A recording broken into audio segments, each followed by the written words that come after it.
इस संदेश का शीर्षक है अगवापन, अगवेपन के 4 सी, भाग 3। इसे सुनकर आशीष पाइए। आज हम अपने अध्ययन को जारी रख रहे हैं। अगवेपन की हमारी शिक्षा के बारे में हम बात कर रहे हैं। अगवापन और खास करके हम बात कर रहे हैं 4 सी जो कि अगवेपन के हैं। तो हम क्या कर रहे हैं, हम अपने लिए एक ढांचा तैयार कर रहे हैं कि ये समझे कि अच्छा अगवापन क्या है या फिर क्या मतलब है, यानी अच्छा अगवा होने का मतलब क्या है और अच्छा अगवापन कैसे दिखता है।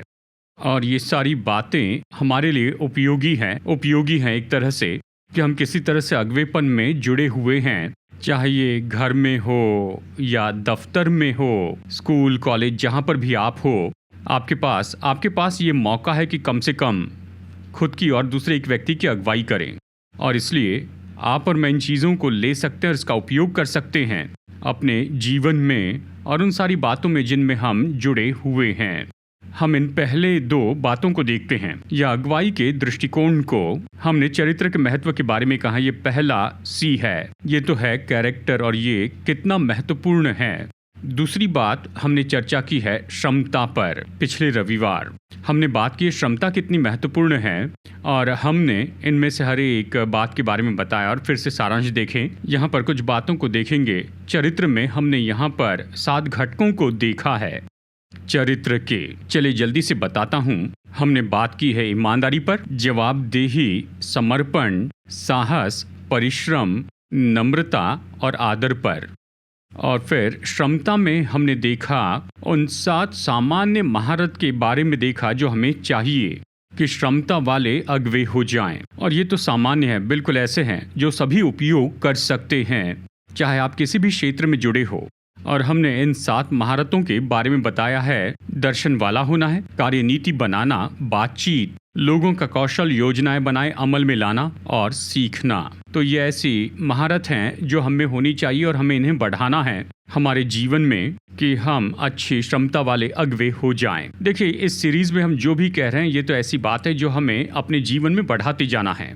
तो बस इसे सुनकर ये मत कहिए ठीक है मैं अगवा होने के लायक नहीं हूँ, ये तो इसका उद्देश्य नहीं है। इस पूरी सीरीज का उद्देश्य ये है कि हम प्रोत्साहित कर सकें कि आप एक अच्छे अगवे हो सकते हैं।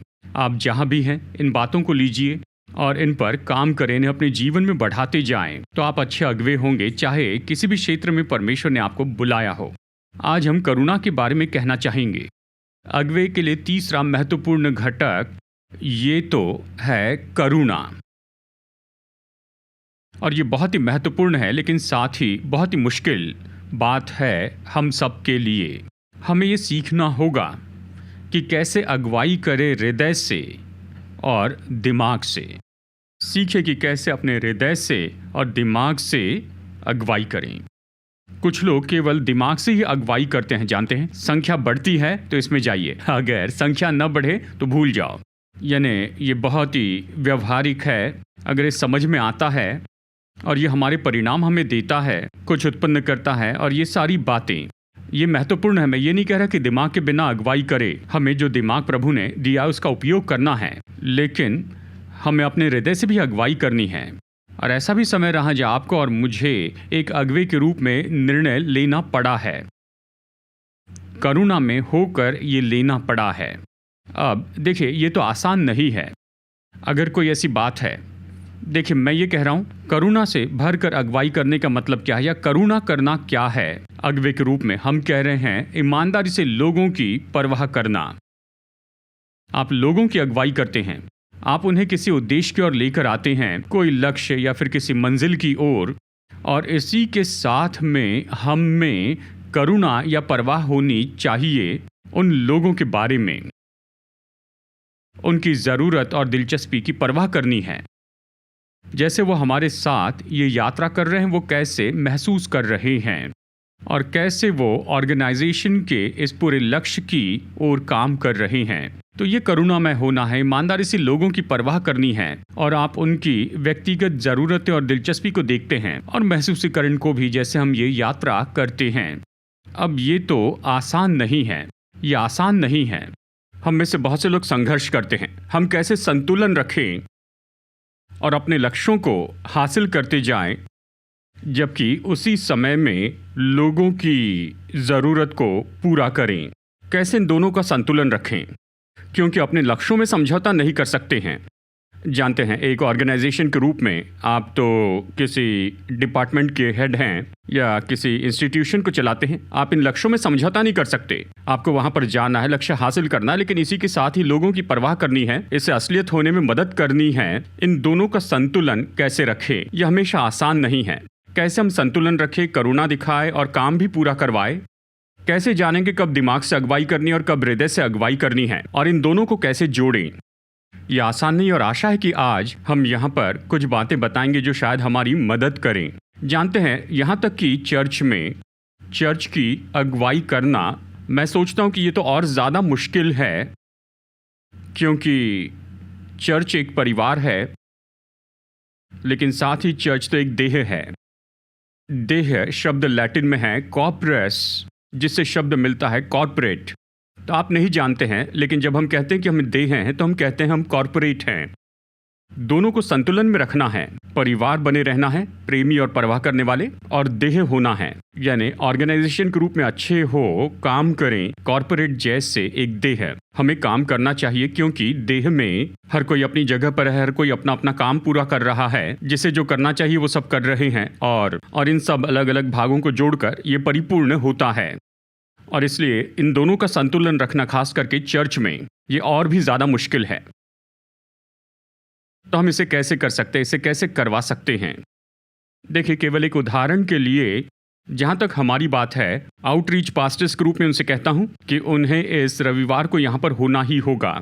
एक रविवार यहाँ होना है, यह ऐसा है, कोई पर्याय नहीं, यहाँ पर होना है। तो हम इस तरह योजना बनाते हैं, वो आते हैं, 2-3 दिन हमारे साथ में रहते हैं, अगले रविवार को उन्हें यहाँ पर होना होगा, क्योंकि कम से कम साल में एक बार उन्हें आकर धन्यवाद देना होगा। तो ये कोई पर्याय नहीं, उन्हें यहाँ पर होना ही होगा।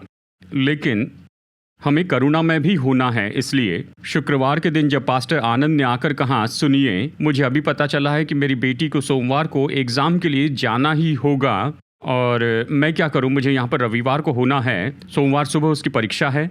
निर्णय लेने के लिए मुझे 1 मिनट से भी ज़्यादा समय नहीं लगा। आसान है, पहले अपनी बेटी के साथ रहो।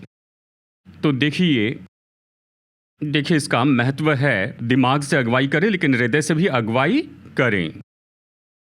जाओ, देखिए, परमेश्वर ने उनकी मदद की कि शुक्रवार को ही उनकी वापसी की ट्रिप हो। वो शनिवार को ही घर पहुंच गए, वो समय पर पहुंचे कि सोमवार सुबह अपनी बेटी की एडमिशन के एग्ज़ाम के लिए उसे लेकर जाए। तो ये संतुलन है।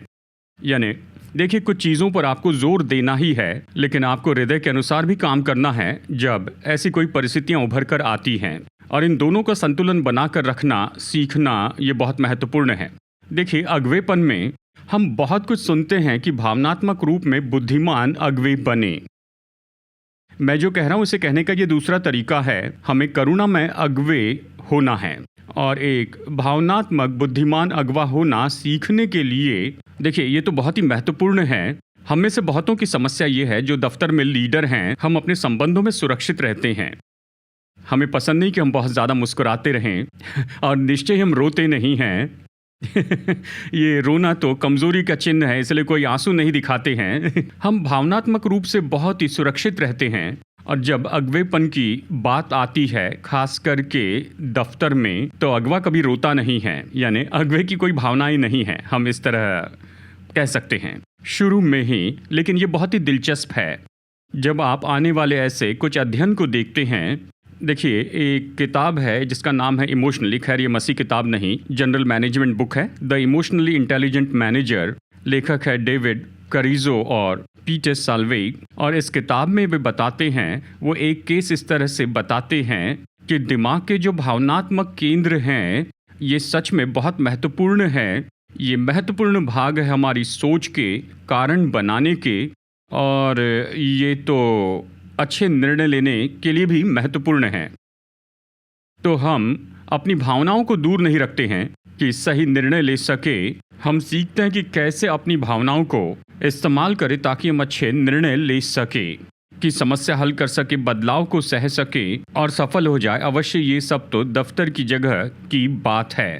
तो देखिए, अभी ऐसे बहुत से अध्ययन आ रहे हैं, कहते हैं कि देखिए, अच्छा अगवा होने के लिए अपनी भावनाओं को अलग मत कीजिए, उन्हें लेकर आए, अपनी भावनाओं का सही उपयोग करना सीख ले, इसे अपने निर्णय लेने की क्रिया का भाग बनाएं। मतलब ये सीखे कि अपने दिमाग और अपने हृदय को किस तरह से उपयोग करें। जैसे आप लोगों की अगुवाई करते हैं। क्या अब तक आप समझ गए हैं?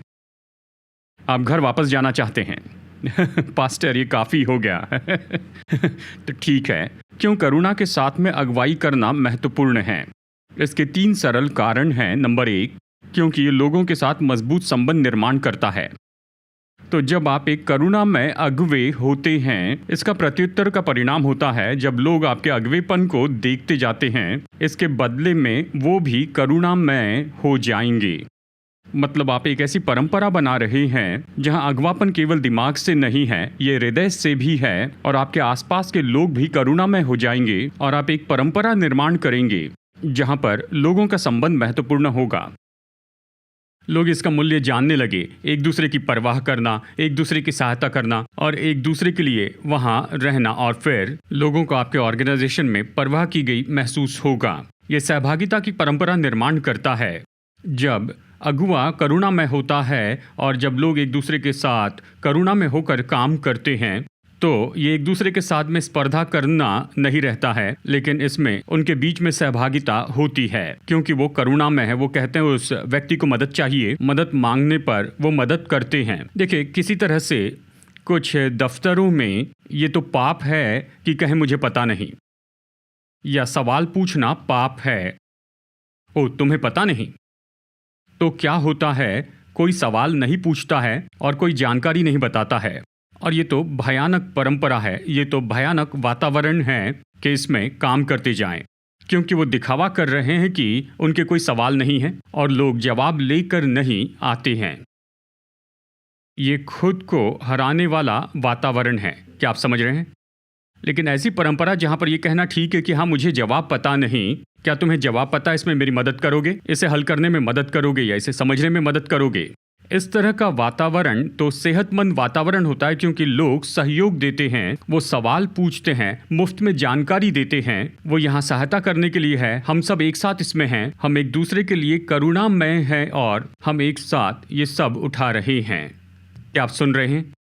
इसलिए करुणामय अगवापन जरूरी है, क्योंकि जब अगवा करुणामय होता है, लोग उसका अनुकरण करेंगे, उसके अनुसार चलेंगे, और ये ऐसी परंपरा उत्पन्न करता है कि सहभागिता लाए। लोग ये कहने से डरेंगे नहीं, मुझे पता नहीं, आप मदद कीजिए।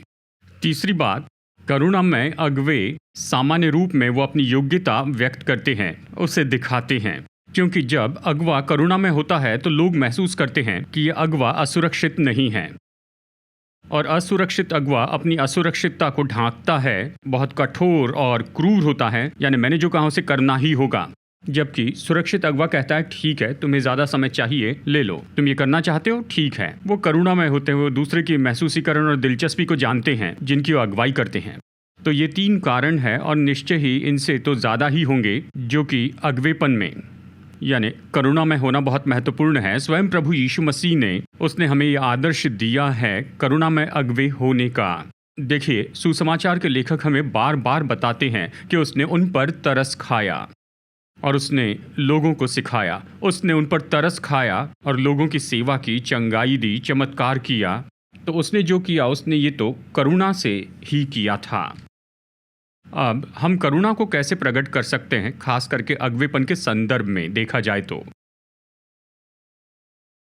खैर, मैं इन बातों को केवल बताऊंगा, इसका विवरण तो नहीं दूंगा, लेकिन चलिए जल्दी से अगवेपन में हम करुणा को कैसे प्रकट कर सकते हैं। सबसे पहले हमें लोगों की ज़रूरतों को पहचानना होगा।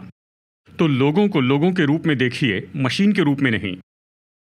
लोगों को ऐसे देखें जैसे ये व्यक्ति आ रहा है, वो उनकी महारत के लिए काम पर रखे गए हैं। सच्चाई ये है कि वो महसूसीकरण और भावनाओं के साथ आते हैं, तो उनकी महारतें तो जुड़ी हुई हैं ये भावनाओं की न बताई गई बातों के साथ। महसूसीकरण, ज़रूरतें, दिलचस्पी, और देखिए वो अच्छी तरह से काम कर सके, इसके लिए दूसरी बातें ज़रूरी होती हैं। तो आप लोगों को मशीन के रूप में मत देखिए, आप लोगों को देखिए लोगों के रूप में। वो अपने जीवन में किन बातों से जाते हैं उसे आप पहचानें, और इसलिए उस संदर्भ में आप मदद करते हैं, सहायता करते हैं, प्रोत्साहित करने की कोशिश करते हैं। दूसरा है नम्र हो जाएं। हमें सत्य बताना है, लेकिन प्रेम में सत्य बताना है, इसके बारे में हम और भी ज़्यादा देखेंगे। हमें अपने अगवेपन में मजबूत रहना है, लेकिन नम्रता से उसे दिखाना है। मेरी हाँ मतलब हाँ और नहीं मतलब नहीं, लेकिन मुझे जितना हो सके उतनी नम्रता से इसे कहना है।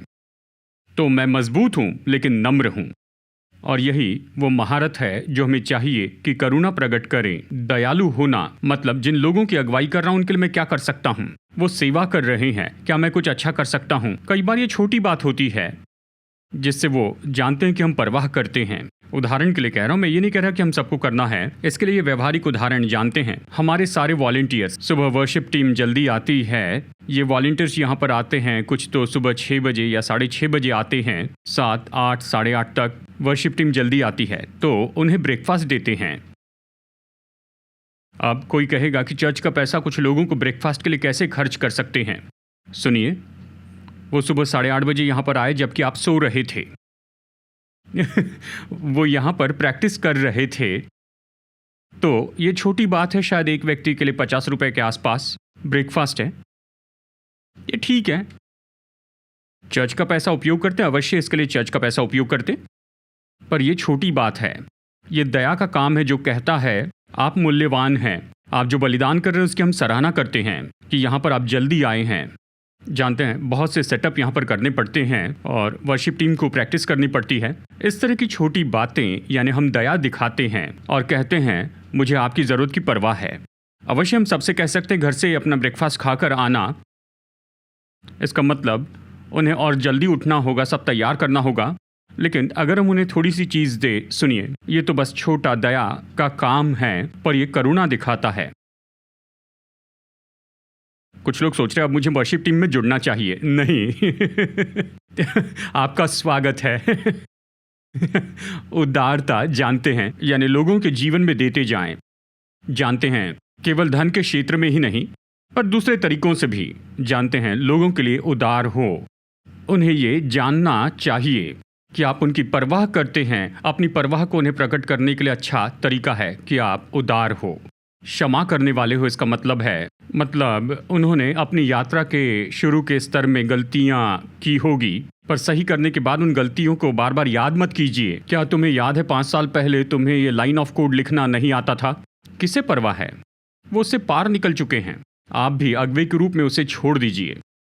उनकी शुरुआत उन्हें याद मत दिलाइए। हर एक की शुरुआत होती है, हर कोई सीखने की मोड़ से और सीखने के मार्ग से होकर गया है। वो अब वहाँ पर नहीं है, वो इससे पार कर चुके हैं। ये तो भयानक बात है कि उन्हें सीखने की क्रिया याद दिलाएं कि उन्होंने सीखते समय कौन सी गलतियां की हुई थी। उन बातों का पूरी तरह भूल जाएं। नंबर 6, अगवे के रूप में बलिदान करें। जहां आप सेवा करते हैं उनकी ओर से कोई प्रतिफल पाने की आशा के बिना। जानते हैं आप उनकी सेवा करते हैं क्योंकि आप चाहते हैं कि वो आशीष पाए। आपका प्रतिफल परमेश्वर से आएगा, तो आप उनसे किसी तरह की अपेक्षा किए बिना सेवा करते हैं। ये करुणा प्रकट करने का महान तरीका है। और फिर अंत में हमेशा सारी बातों का अंत आशा के साथ करें, मतलब हर व्यक्ति में भलाई देखें। कई बार ये बातें मुश्किल होती हैं, हम इस बात पर चर्चा करेंगे। आपको कुछ लोगों को जाने देना होगा, या उन्हें जो प्रमोशन चाहिए आप उन्हें नहीं दे पा रहे हैं, जो भी हो, लेकिन हमेशा आशा से अंत करें। आप कुछ हैं और आप कुछ हासिल कर सकते हैं। शायद ये इस पोजीशन पर या इस ऑर्गेनाइजेशन में ना हो, लेकिन कहीं ना कहीं कुछ तो भी है जिन्हें तुम हासिल कर सकते हो। आशा के साथ अंत करें। ये करुणा को प्रकट करने वाला है। क्या आप समझ रहे हैं? तो ये ऐसे कुछ सरल तरीके हैं जहां अगवे के रूप में हम जिनकी सेवा करते हैं उनके लिए करुणा दिखा सकते हैं। अब देखिए, करुणा नहीं करने वाला अगवा कैसे दिखता है। इसके विपरीत में करुणा न रखने वाला अगवा सबसे पहले वो अपने आप को सबके ऊपर रखता है। वो अपने सबसे अच्छे दोस्त पर बंदूक उठाने से नहीं डरेगा ताकि वो खुद के स्वार्थी एजेंडा को प्राप्त कर ले। वो तो करुणा न करने वाला अगवा है। और दुख की बात है, दुर्भाग्यवश हम ऐसे उदाहरण देखते हैं और ये तो अच्छी बात नहीं है। करुणा न रखने वाला अगवा तो चोट पहुंचाता है। वो अपने शब्दों में बहुत कठोर होते हैं। शायद वो निर्णय लेने वाले हो। आप निर्णय ले सकते हैं इस क्रिया में अगर आप दूसरे को चोट पहुंचाते हैं जिसके लिए दाम चुकाना पड़ता है। अगर आप चोट पहुंचाते जाते हैं तो ये करुणा को प्रकट करने की बात नहीं है। तो जब हम निर्णय के बारे में कहते हैं तो कार्यनीति के अनुसार करें, इसे सही तरीके से करते जाएं। पर जिसमें करुणा नहीं, वो अगवा इसकी परवाह नहीं करता है जब तक कि वो अपने लक्ष्य को हासिल करते हैं। करुणा न करने वाला अगवा तो किसी बात की परवाह नहीं करता है उन लोगों की जो इस लक्ष्य को हासिल करने में मदद कर रहे हैं। याद रखिए, उनके बिना आप ये हासिल नहीं कर सकते। तो जैसे हम संदेश के अंत में आ रहे हैं, हम अगवेपन में करुणा में कैसे काम कर सकते हैं या हम कुछ व्यवहारिक काम कैसे कर सकते हैं जानते हैं, यानी इसे कैसे कर सकते हैं। इन बातों ने मेरी मदद की। सबसे पहले देखिए, अनुग्रह और सत्य है और हमें इन दोनों का संतुलन रखना सीखना है। देखिए, अनुग्रह है और सत्य है। यीशु मसीह के व्यक्तित्व में सुसमाचार का लेखक यूहन्ना 1:17 में कहता है, व्यवस्था तो मूसा के द्वारा दी गई परंतु अनुग्रह सच्चाई यीशु मसीह के द्वारा पहुंची। अनुग्रह सच्चाई, तो यीशु अनुग्रह सच्चाई देने के लिए आए। हम उसके आदर्श का अनुकरण कर रहे हैं। अनुग्रह और सत्य, अगवे के रूप में मुझे इसे संतुलित रखना है। देखिए, सत्य है और अनुग्रह भी है। चुनौती तो ये है, मैं कैसे सत्य में चल सकता हूं, अनुग्रह में समझौता किए बिना ही, और मैं अनुग्रह में कैसे चल सकता हूं, सत्य में समझौता किए बिना। उदाहरण के लिए, अगर कोई सही में परफॉर्म नहीं कर रहा है तो मुझे उन्हें सत्य बताना है। सत्य तो ये है, सुनो, तुम परफॉर्म नहीं कर रहे हो, लेकिन उस परिस्थिति में मैं अनुग्रह कैसे लेकर आ सकता हूं, मैं उन्हें दे सकता हूं वो स्रोत या जरिए कि अपने परफॉर्मेंस को वो बढ़ाते जाएं। तो ये अनुग्रह है। मैं उन्हें सत्य बता रहा हूं। अगर मैं कहूं, ओ तुम्हारा परफॉर्मेंस अच्छा है, तो मैं झूठ बोल रहा हूं। मैं उनकी मदद नहीं कर रहा, ऑर्गेनाइजेशन की मदद नहीं कर रहा, तो मैं अच्छा अगवान नहीं हूं। तो मुझे सत्य बताना है, आपके परफॉर्मेंस को बेहतर होना है, पर इसे अनुग्रह से करना है। इन तरीकों से तुम बेहतर हो सकते हो। क्या आप सुन रहे हैं? देखिए, सत्य है और अनुग्रह है, और देखिए, इन दोनों को एक साथ में जोड़ना ये बहुत ही महत्वपूर्ण है। मुझे याद है, मैं आपको कुछ उदाहरण दे रहा हूं। हमारे पास में समय, हम बहुत कुछ बता सकते हैं। देखिए, सन 2019 में, यानी साल के बीच में, हमारी एक मीटिंग थी, एडवाइजरी मीटिंग थी, और हमने निर्णय लिया कि हम अपने गॉड टीवी के प्रोग्राम्स को रोक देंगे। तो हम गॉड टीवी पर थे सन 2012 से, और फिर 2019 में हमने कहा, यानी पूरी शिफ्ट हुई यहाँ पर, यानी ये तो डिजिटल कंजम्पशन के मामले में थी, यानी ये बदलाव आया सोशल मीडिया की ओर। लोग ऑन डिमांड इस कंटेंट को देख रहे थे, यानी यूट्यूब और दूसरे मंच के द्वारा, और टेलीविज़न तो अब बड़ी बात नहीं रही। वो तो अभी भी है, वो ख़त्म नहीं हुआ। अब जो कंजम्पशन है वो ज़्यादा इन प्लेटफॉर्म्स पर जा रहे हैं। तो अब इसके बजाय कि हम इतना पैसा निवेश करें, हर महीने इतना पैसा चुकाना पड़ता था कि गॉड टीवी पर हम आए तो उसे बंद करते हैं और उन्हीं स्रोतों को देते चले जाएं, यानी यूट्यूब और दूसरे ज़रिए से।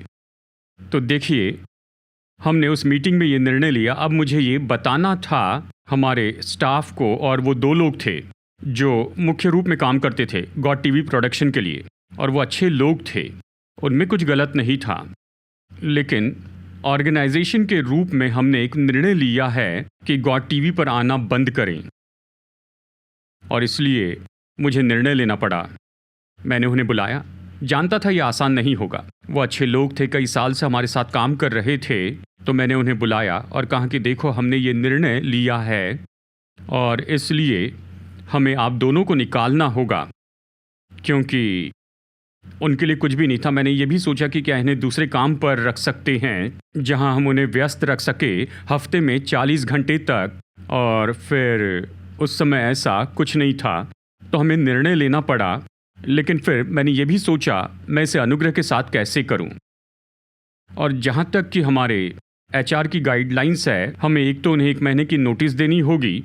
मैंने कहा 1 महीने की नोटिस देने के बजाय हम उन्हें 3 महीने की नोटिस देते हैं, और फिर मैं निश्चित करूंगा कि उस साल का बोनस उन्हें मिल जाए। तो केवल इतना ही नहीं, और कहीं नौकरी मिलने में मैं उनकी मदद करूंगा।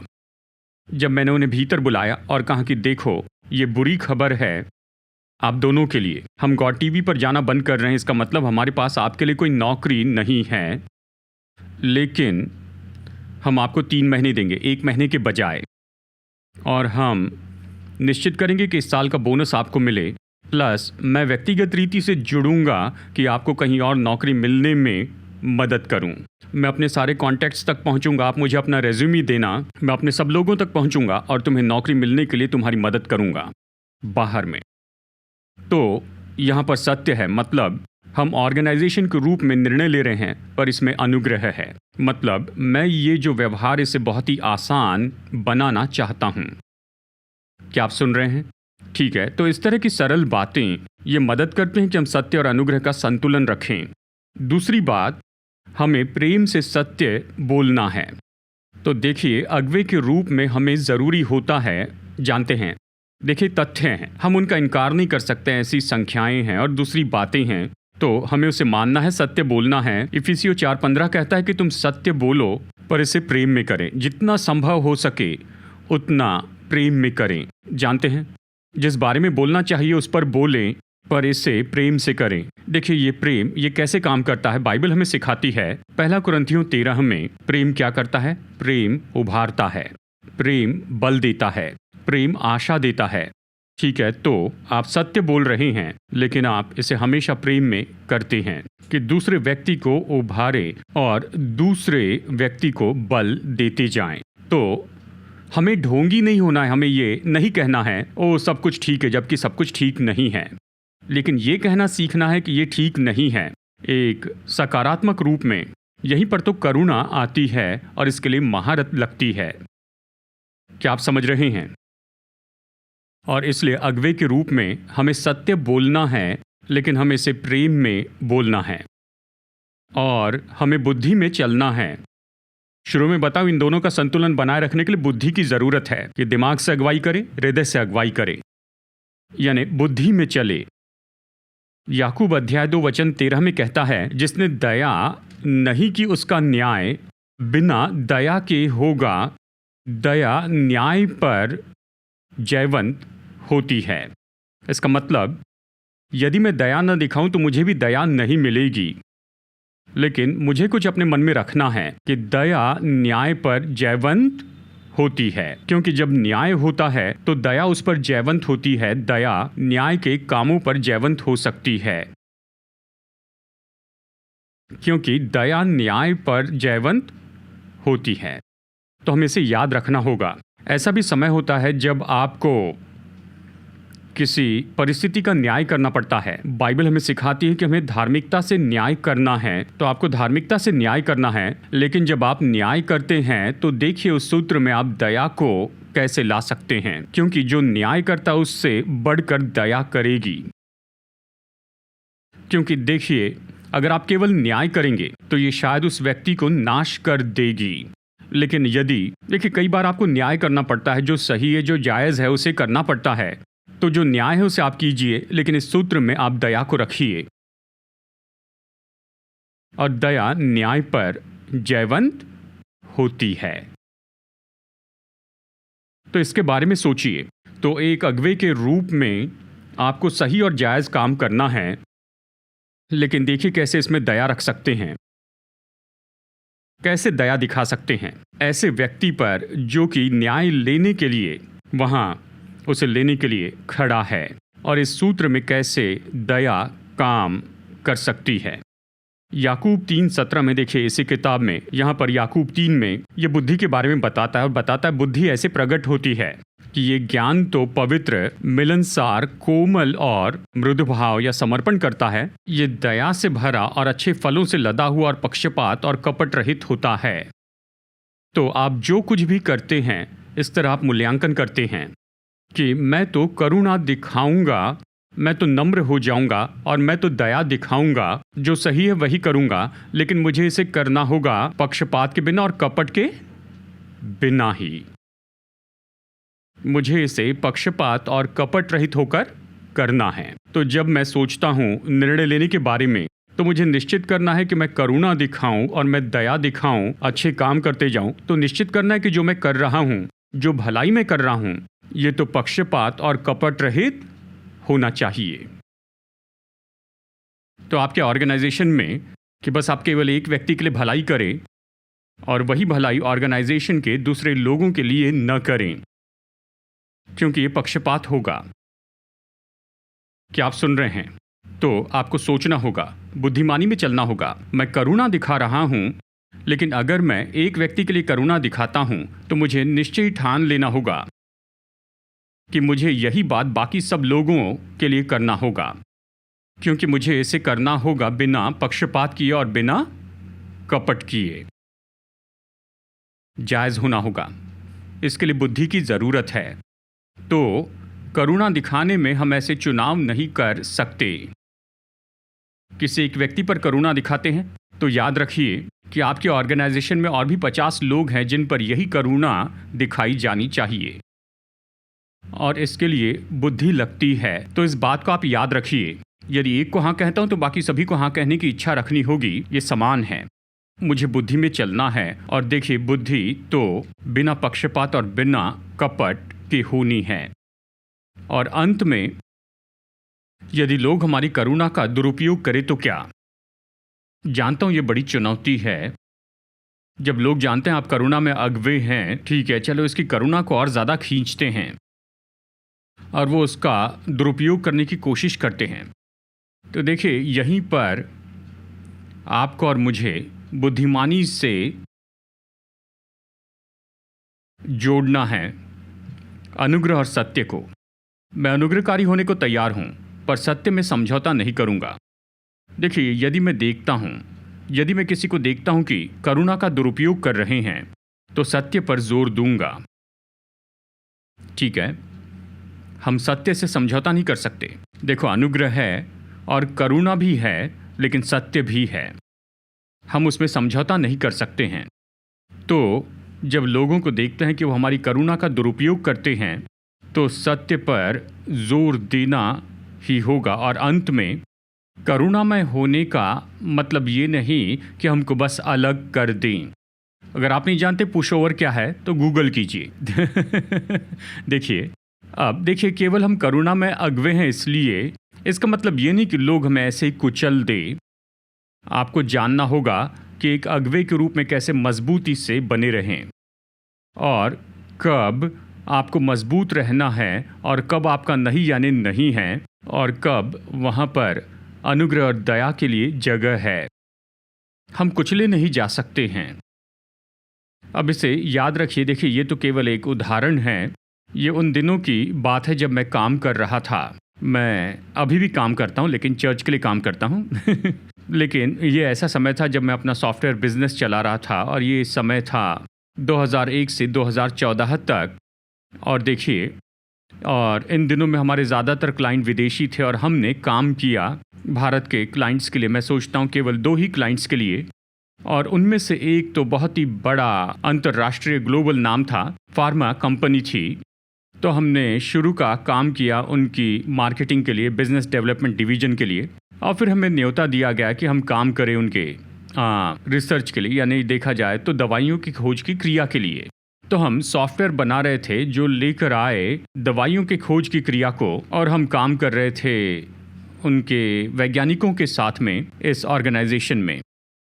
और अवश्य जब आप प्रोजेक्ट करते हैं तो आप देते हैं प्लान और फेज़ और ये सब। हेड ऑफ़ आईटी को, इंडिया हेड ऑफ़ आईटी को, वो इसमें जुड़े थे। हमने ये सब कुछ किया और हमने काम शुरू कर दिया। हमने फ़ेज़ 1 पूरा किया वहाँ लाइव उस प्रीमाइसिस में।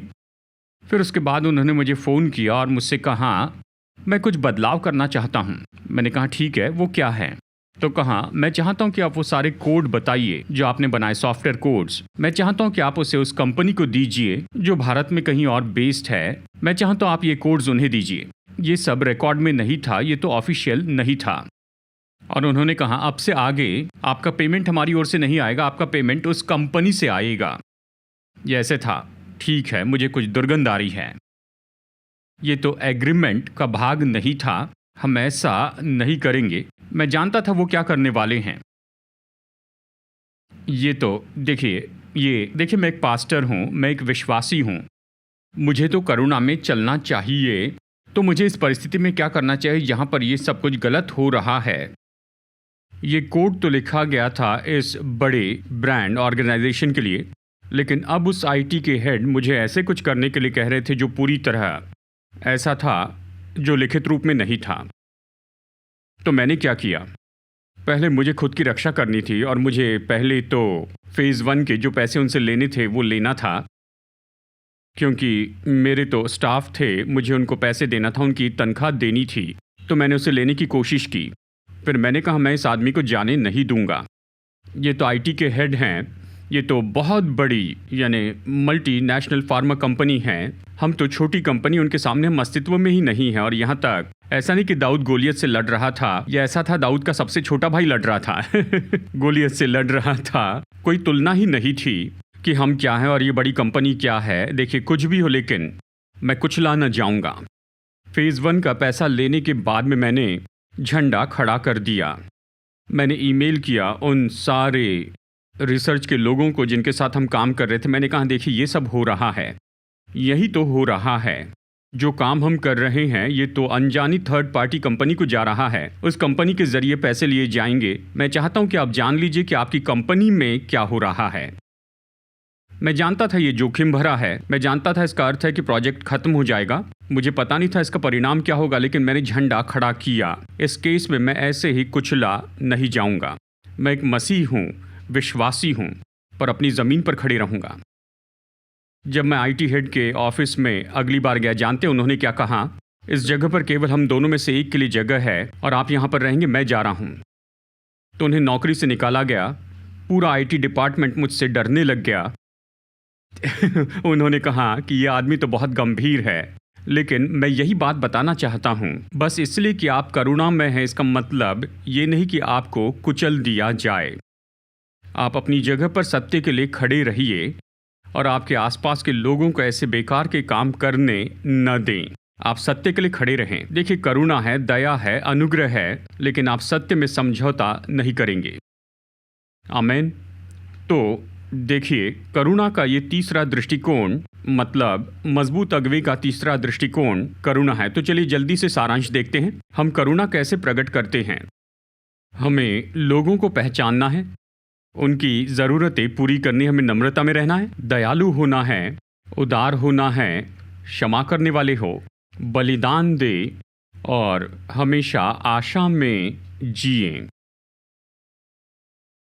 इस अगवेपन का चौथा भाग करिश्मा है, जिस पर हम अगले रविवार या बाद में चर्चा करेंगे। और कैसे ये पहले तीन जो हमने बताए हैं, चरित्र, श्रमता और करुणा, सच में आपके करिश्मा को जन्म देते हैं।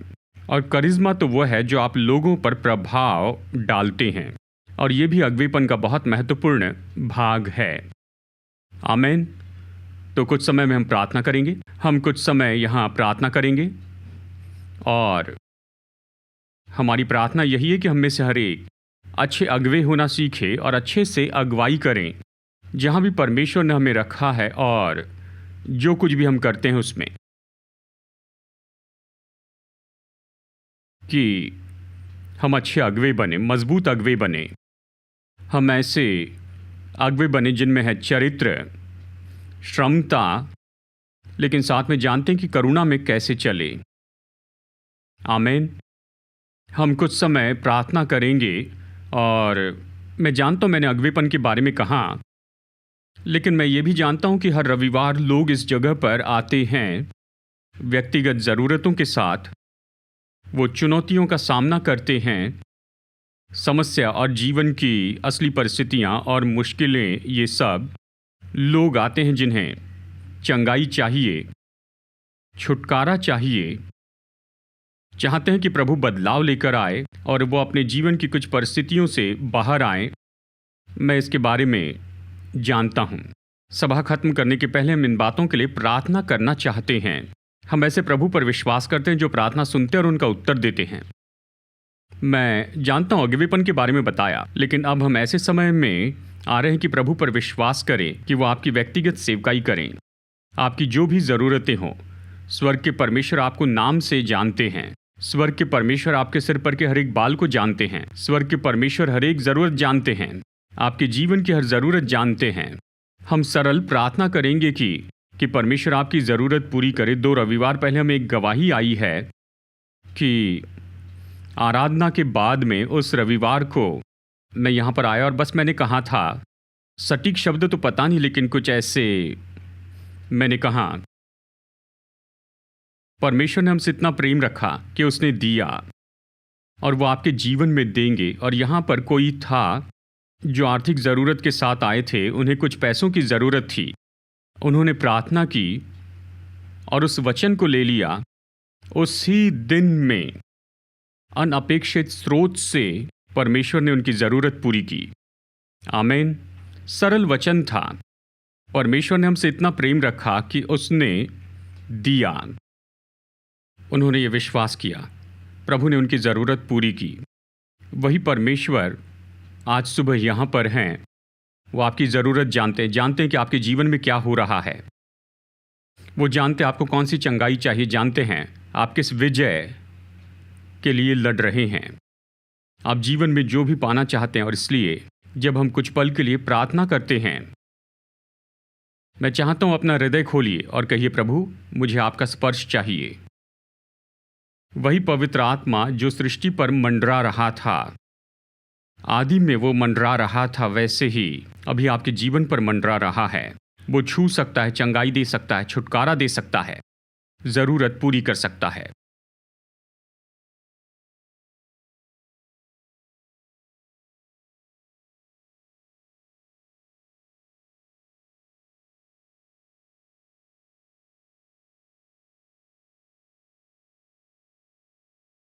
पिता, हम धन्यवाद देते हैं। धन्यवाद देते हैं प्रभु, इस जगह आप हर एक व्यक्ति को जानते हैं। हर एक ज़रूरत, हर एक घर, हर एक परिवार को, इस जगह उपस्थित हर एक व्यक्ति को जानते हैं। प्रभु इस पल जैसे कि हम प्रार्थना कर रहे हैं, जैसे हम आपकी ओर देखते हैं, चमत्कार के लिए हम आपको न्योता देते हैं। हम न्योता देते हैं कि आप चंगाई दें, छुटकारा दें, कि आप बंधन तोड़ दीजिए, ज़रूरतें पूरी कीजिए अपनी पवित्र आत्मा की सामर्थ के द्वारा। जैसे हम आपकी उपस्थिति में खड़े हैं,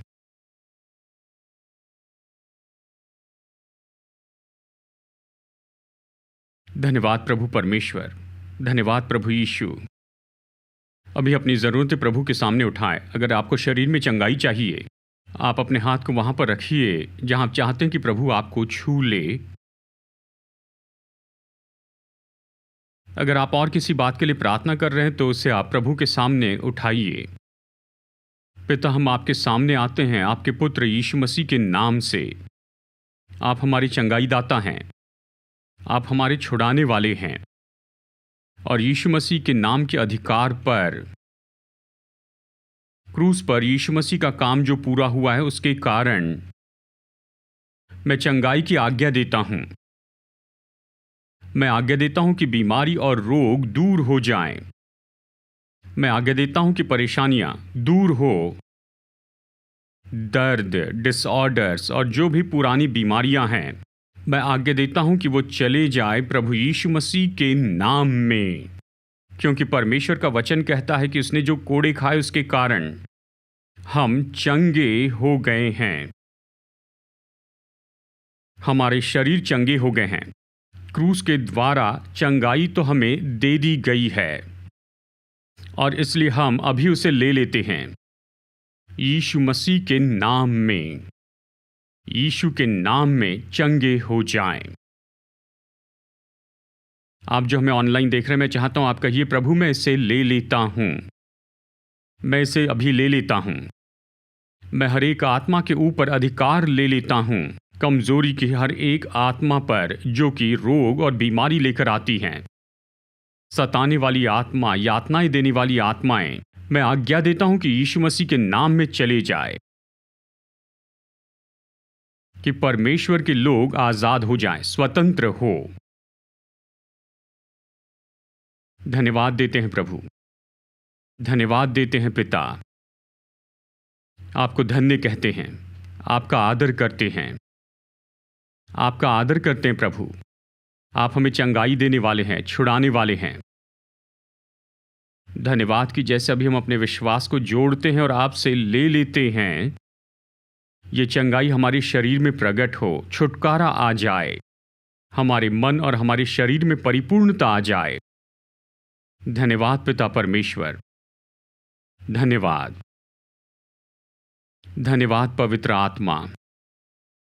पिता, जीवन की इन परिस्थितियों में आप काम कीजिए, हमारी परिस्थितियों में आप काम कीजिए, सब कुछ बदल दीजिए, क्योंकि आप तो चमत्कार करने वाले हैं। आपके लिए कुछ भी असंभव नहीं है। दफ्तर में सब कुछ बदल दीजिए, घर में, हर एक परिवार में, वैवाहिक जीवन में सब कुछ बदल दीजिए। हमारे जीवन साथी के जीवन में, हमारे बच्चों के जीवन में, हमारे परिवार के सदस्यों के लिए हम प्रार्थना कर रहे हैं, सब कुछ बदल दीजिए प्रभु। धन्यवाद देते हैं पिता, धन्यवाद है परमेश्वर। यीशु के नाम में आमीन। हमारे प्रभु यीशु मसीह का अनुग्रह और हमारे स्वर्गीय पिता परमेश्वर का प्रेम और उसकी पवित्र आत्मा की मधुर संगति हम में से हर एक के साथ हमेशा होती रहे, यीशु के नाम में आमीन।